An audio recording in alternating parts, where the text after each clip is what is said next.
Bonjour à tous et bienvenue à Catch Club. On se retrouve pour les résultats de AEW Révolution, le premier pay-per-view de l'année de la AEW qui avait lieu dans la nuit de samedi à dimanche. Comme d'habitude, je vais vous donner les résultats de tous les matchs et je vais surtout me concentrer sur les main events du show. Je vais passer assez rapidement sur certains matchs où il n'y a pas grand chose à dire. On démarre avec le pré-show de AEW Révolution. Pour rappel, à la AEW, les kick-offs s'appellent le buy-in. Et lors du buy-in, on avait le droit à un match par équipe avec SCU, Frankie Kazarian et Scorpio Sky qui affrontaient le Dark Order, Evil Uno et Stu Grayson. Du coup, avant le match, on a le droit à une interview des 3 membres de SCU avec Christopher Daniels qui nous fait un speech, il a l'air motivé. Mais à ce moment-là, Frankie Kazarian et Scorpio Sky lui disent qu'il vaut mieux qu'il reste en coulisses durant le match. Et Christopher Daniels n'a pas l'air très heureux, mais il accepte la décision de ses partenaires, et ses partenaires vont vers le ring. Pour rappel, ces dernières semaines, le Dark Order nous a fait penser que Daniels pourrait être un membre du Dark Order. Du coup, Frankie Kazarian et Scorpio Sky doutent un petit peu de la sincérité de leur meilleur ami. Ensuite, on a droit à l'entrée du Dark Order, donc Evil Uno et Stu Grayson, accompagnés par Alex Reynolds, John Silver et 2 hommes masqués. Et au bout d'une dizaine de minutes, c'est Stu Grayson qui a réussi à effectuer le tombé sur Scorpio Sky pour la victoire. Mais après le match, le Dark Order a continué d'attaquer Scorpio Sky et Frankie Kazarian. Du coup, on a le droit à l'entrée de Colt Cabana qui arrive pour essayer de sauver SCU. Et pour info, Taz qui est aux commentaires nous précise qu'apparemment le leader du Dark Order, dit Exalted One, serait en coulisses. Et là, d'un coup, on a le droit à l'entrée de quelqu'un qui arrive avec une longue robe et une capuche sur la tête. Et donc, on se demande si c'est le leader du Dark Order. Mais en fait, cette personne enlève sa robe et c'était Christopher Daniels. Christopher Daniels qui se moquait du leader du Dark Order. Et en fait, il vient sauver ses amis de SCU. Donc, on a notre réponse. Christopher Daniels ne fait pas partie du Dark Order et il est de retour avec ses amis Frankie Kazarian et Scorpio Sky. Ensuite, on passe à la carte principale et on démarre avec le match entre Jake Hager et Dustin Rhodes. Pour info, c'est le premier match de Jake Hager à la AEW, même s'il est présent depuis plusieurs mois. Du coup, logiquement, Jake Hager ne pouvait pas perdre lors de son premier match, donc Dustin Rhodes était l'adversaire parfait pour mettre Jake Hager en avant. Et il faut vraiment noter à quel point Dustin Rhodes est en forme à 50 ans, après plus de 30 ans de carrière. Mais au final, au bout d'une quinzaine de minutes, Jake Hager a porté un low blow à Dustin Rhodes et il a enchaîné avec un étranglement debout pour la victoire. Ensuite, on a eu le droit à une petite vignette qui nous annonce une grosse nouvelle du côté de la AEW.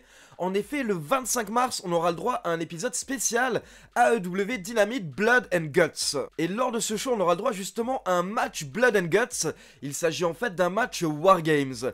Donc la AEW va également se mettre au match Wargames et le premier aura lieu le 25 mars. Juste une petite précision pour les fans pro WWE qui vont se plaindre du fait que la AEW copie la WWE.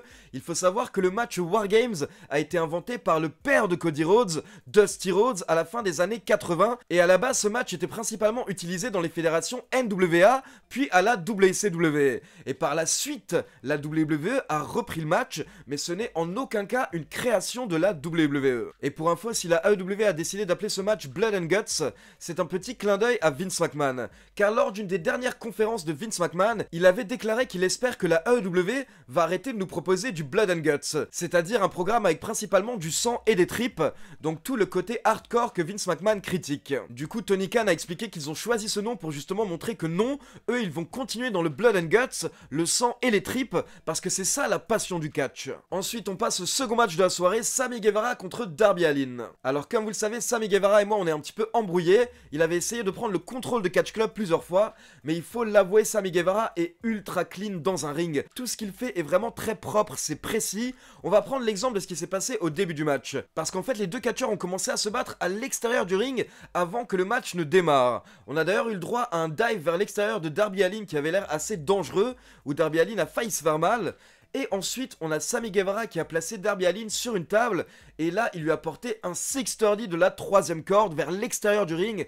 Et honnêtement, c'était tellement propre, c'était tellement bien fait, c'était magnifique. Mais pour rappel, le match n'avait toujours pas démarré, l'arbitre n'avait pas sonné la cloche. Donc l'arbitre va voir Darby Allin et il lui demande s'il veut tout de même démarrer le match. Et Darby Allin accepte. Et ce que j'ai apprécié avec ce match, c'est qu'il était vraiment différent de l'opener, du premier match de la soirée. Lors du second match, on avait beaucoup plus de high fly, on avait beaucoup plus de prise de risque, beaucoup plus d'impact. Et forcément, c'était plutôt Sammy Guevara qui dominait le match, mais vers la fin, il a essayé d'enlever l'un des turnbuckles, l'une des protections du coin de ring, pour justement jeter Darby Allin sur ce coin qui n'était plus protégé. Mais à la place, c'est Darby Allin qui a retourné la situation, et il a explosé la tête de Sammy Guevara directement sur le coin de ring, et ensuite il lui a porté son finisher, le coffin drop, pour la victoire. Et après le match, Darby Allin voulait prendre sa vengeance et il voulait frapper Sammy Guevara avec son skateboard, mais à ce moment-là, Jake Hager est intervenu et il a sauvé Sammy Guevara. Ensuite, on passe à l'un des matchs qu'on attendait le plus hier soir, le match pour les titres par équipe de la AEW, avec Kenny Omega et Hangman Page contre les Young Bucks,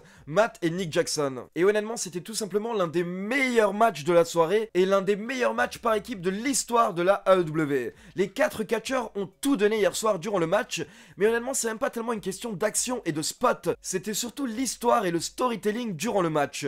Les 4 catcheurs nous ont vraiment raconté une histoire avec leurs émotions, avec leur visage, avec leurs réactions. On avait Kenny Omega qui ne voulait pas trop faire de mal à Matt et Nick Jackson, et on avait également les Young Bucks qui essayaient d'arranger les choses avec Hangman Page. D'ailleurs, à un moment durant le match, Matt Jackson a voulu serrer la main de Hangman Page, mais à ce moment-là, Hangman Page lui a craché dessus, et là, c'est parti en couille. Matt Jackson s'est énervé, et à partir de là, on a vraiment vu les frères en fait qui se déchiraient dans le ring. Et du coup, ils ont essayé de se faire de plus en plus mal durant le match, et ils commençaient à ne plus voir leurs limites. Donc honnêtement, je ne peux pas vous résumer tout ce qui s'est passé dans le match, parce qu'on a eu le droit à un match de 30 minutes avec énormément d'action.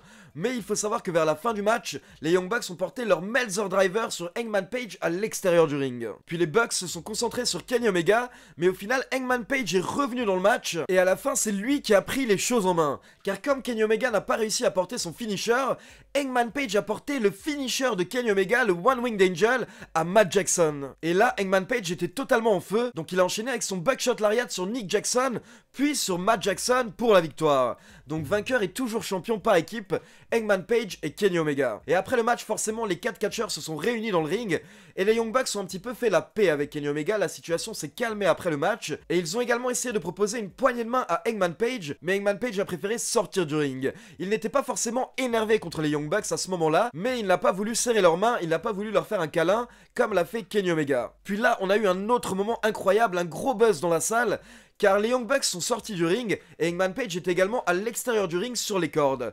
Et là, il ne restait plus que Kenny Omega dans le ring et il était de dos, il ne voyait pas Hangman Page. Et d'un coup, Page a posé sa ceinture et il s'est mis en position comme s'il allait porter son finisher, le Buckshot Lariat, à Kenny Omega. Et là, d'un coup, toute la foule a commencé à popper, il y avait une sorte de réaction dans la salle, comme si on attendait tout ça, on attendait le heel turn de Hangman Page. Et du coup, Omega s'est retourné, mais là, d'un coup, Hangman Page s'est calmé, et il n'a pas porté son finisher, et ils sont retournés en coulisses ensemble, mais bien entendu d'abord Hangman Page a récupéré une bière de la part d'un fan. Donc clairement à la fin du match, la AEW nous a encore teasé ce heel turn de Hangman Page, et je vous avoue vraiment que je me demande ce qui va se passer, cette storyline devient ultra intéressante, car on se demande si c'est Hangman Page qui va effectuer un heel turn, ou si c'est Kenny Omega. Car honnêtement je me dis que Kenny Omega pourrait être au final celui qui va faire le heel turn dans la rivalité, mais honnêtement, tout est possible actuellement. On passe ensuite au 4e match de la soirée avec Nyla Rose qui défendait son titre féminin face à Kris Statlander. Et c'est Nyla Rose qui a remporté le match avec un powerbomb de la 2e corde. Mais pour info, logiquement, on avait du mal avec ce match parce que personne ne croyait en la victoire de Kris Statlander, car c'est une catcheuse qui n'a pas beaucoup été buildée lors des derniers AEW Dynamite. Donc là, vraiment, il faudrait trouver de meilleurs adversaires pour les prochains shows face à Nyla Rose. Ensuite, on passe au 5e match de la soirée avec MJF accompagné par Wardlow contre Cody Rhodes accompagné par Brandi Rhodes et Arn Anderson. C'est l'histoire de 2 catcheurs qui étaient devenus meilleurs amis. Cody Rhodes était le mentor de MJF depuis plus d'1 an, mais au final, MJF a trahi son mentor, il s'est retourné contre lui, et clairement, il s'acharne sur Cody Rhodes depuis des semaines. Donc justement, à cause de ce qui s'est passé ces dernières semaines, je m'attendais à un match un petit peu plus violent, un petit peu plus d'intensité entre Cody Rhodes et MJF, un brawl en fait, une bagarre. Mais au final, ça a été un match plutôt basique, un match de catch assez typique avec juste un petit peu plus de violence et un petit peu de sang à la fin du match, car voilà, je pense qu'on a tous compris, c'est impossible d'avoir un match de Cody Rhodes en pay-per-view sans qu'il y ait du sang dans le match. Mais pour la peine, là, lors du match, ce n'est pas Cody Rhodes qui a saigné, c'était MJF. Et l'histoire du match, c'était que MJF essayait de s'acharner sur l'un des pieds de Cody Rhodes, car pour rappel, en fait, Cody Rhodes s'est blessé quand il a porté un moonsault du haut de la cage sur Wardlow lors de AEW Dynamite. Et à côté de ça, on a également Wardlow qui a essayé d'intervenir plusieurs fois. Du coup, à un moment, Cody Rhodes est sorti du ring pour essayer de le frapper, mais malheureusement, Wardlow l'a évité et du coup, Cody Rhodes a frappé Arn Anderson. Cody Rhodes s'est également un petit peu vengé des coups de ceinture qu'il avait reçus de MJF en lui portant 2 coups de ceinture durant le match, et ils étaient plutôt violents. Du coup, à un moment, vers la fin, MJF n'en pouvait plus et il a rampé vers Cody Rhodes, il a attrapé sa jambe, puis il s'est levé et il lui a fait un câlin. Mais là d'un coup MJF s'est reculé et il a craché au visage de Cody. Donc Cody s'est énervé et il a porté 2 Crossroads à MJF.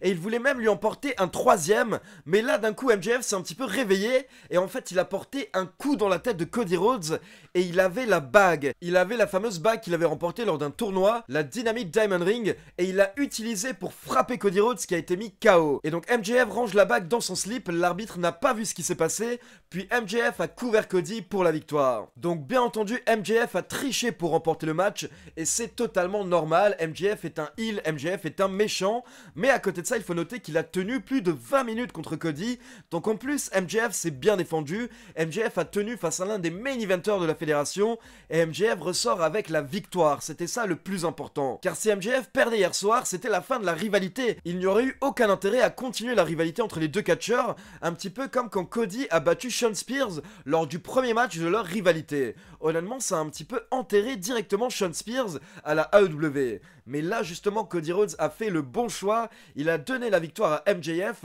et donc ça va nous prolonger la rivalité et on aura sûrement plusieurs autres matchs entre ces deux catcheurs lors des prochaines semaines. Puis on passe au 6e match de la soirée, un match que j'attendais particulièrement. Pac contre Orange Cassidy, accompagné par Chuck Taylor et Trent, les Best Friends. Il faut savoir que j'adore Orange Cassidy, mais il faut savoir que le style de Orange Cassidy est un style qui est fait pour le catch indépendant et qui marche beaucoup dans des petites salles de 100 ou 200 personnes. Mais du coup, je me demandais si son style allait fonctionner devant une salle de 10 000 personnes et dans un match un peu long d'une dizaine de minutes. Eh bien écoutez-moi, j'ai été totalement rassuré parce que le match était tout simplement génial. C'était l'un des matchs les plus divertissants hier soir et la foule était totalement à fond dedans du début jusqu'à la fin. Et ce qui est magnifique en fait, c'est de voir tous ces petits tricks, tous ces petits trucs que connaît Orange Cassidy pour faire un bon match sans forcément prendre de risques, sans forcément nous sortir des prises de malade. Et justement, c'est ça la magie du catch. Parfois, on n'a même pas besoin de grosses prises, il suffit simplement en fait de savoir comment divertir la foule. Bien entendu, à la base, Pac dominait totalement, mais justement petit à petit, les fans ont découvert le niveau de Orange Cassidy qui est arrivé à tenir face à Pac au cours du match. Mais pour info, il faut savoir que vers la fin du match, on a eu le droit à une intervention des Lucha Bros, Pentagon et Phoenix qui ont attaqué Chuck Taylor et Trent. Et derrière, Pac a porté sa prise de soumission, le Brutalizer,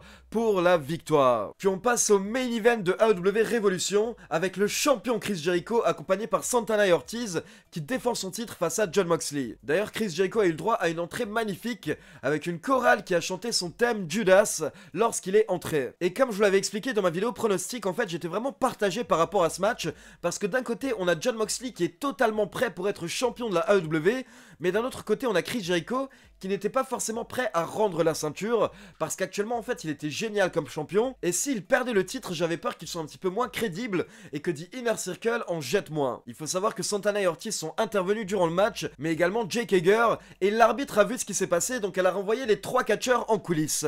Mais pendant ce temps, Sammy Guevara en a profité, et il a frappé Jon Moxley avec la ceinture. Mais Jon Moxley a réussi à tenir le coup, et vers la fin du match, il a évité 2 Judas Effect, puis il a porté un DDT à Chris Jericho, et à ce moment-là, Jon Moxley a enlevé son eye patch, il a enlevé la protection qui recouvrait son œil, et en fait on a vu que son deuxième œil était guéri, il allait mieux, et il faisait semblant d'être encore blessé pour jouer avec Chris Jericho. Et là, Jon Moxley a porté son Paradigm Shift sur le champion, et il a couvert Chris Jericho pour le compte de 3. Donc vainqueur et nouveau champion de la AEW, Jon Moxley. Donc honnêtement, c'était un grand moment, et en fait, durant le main event, tu te rendais compte qu'il fallait un changement de titre, sinon la fin du show aurait été un petit peu quelconque. Donc je comprends la décision de la AEW de donner le titre à Jon Moxley, et clairement ça a fait énormément plaisir à la foule hier soir. D'ailleurs Moxley a fait un petit speech après sa victoire, et à un moment il a été coupé par sa musique qui s'est lancée, donc il s'est tourné, il a lâché un hey what the fuck, et du coup la musique s'est arrêtée, il a pu terminer son speech, et à côté de ça on va voir comment est-ce que Chris Jericho va réagir, et comment il va se relancer mercredi soir. Mais en tout cas, comme je l'ai précisé hier soir sur Twitter, il faut remercier Chris Jericho qui aura été le premier champion parfait pour la AEW. Il aura vraiment porté la fédération sur ses épaules et il a permis de donner de la crédibilité à la fédération et au titre. Donc tout simplement un grand merci à Chris Jericho qui est une légende du monde du catch. Donc voilà, c'est tout pour les résultats de AEW Revolution. Comme d'habitude, n'hésitez pas à me donner vos avis dans les commentaires, dites-moi ce que vous avez pensé du pay-per-view, et n'oubliez pas de liker la vidéo, de vous abonner à la chaîne et de cliquer sur la petite cloche pour être informé de la sortie des prochaines vidéos. Ciao tout le monde!